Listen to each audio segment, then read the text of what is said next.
Dahulu, di daerah Sumidang, Sumatera Selatan, ada seorang pangeran bernama Serunting.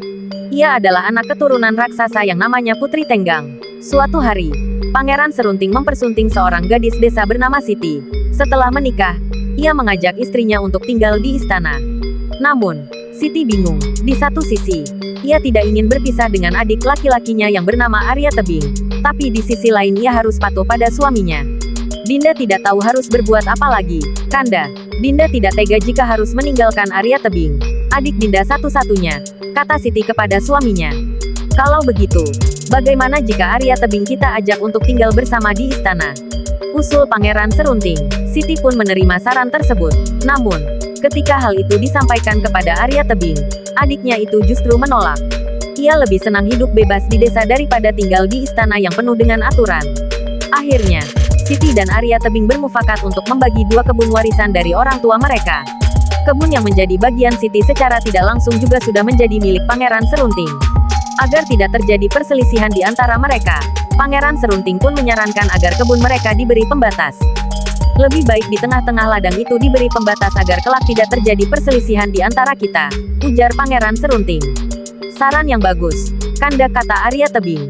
Keesokan harinya, Arya Tebing bersama Serunting berangkat ke kebun itu dengan membawa sebatang kayu pembatas.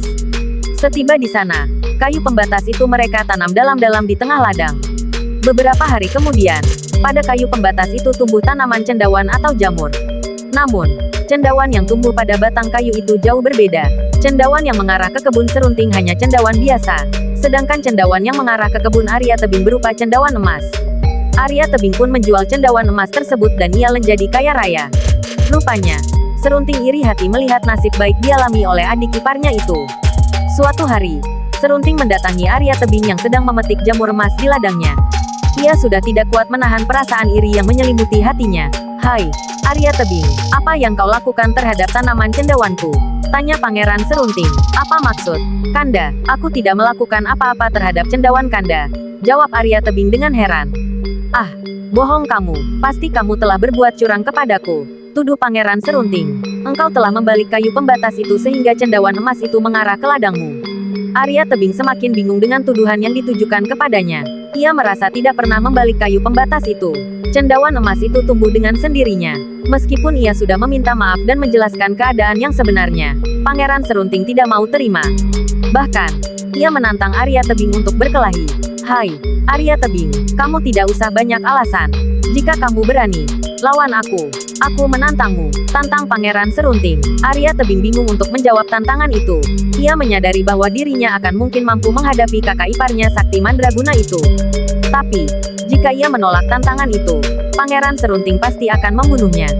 Baiklah, Kanda, aku akan terima tantangan Kanda. Tapi berilah aku waktu 2 hari untuk berpikir. Pinta Arya Tebing. Baik, kalau itu maumu. Jika perlu, latihlah kemampuanmu sebelum waktu itu tiba.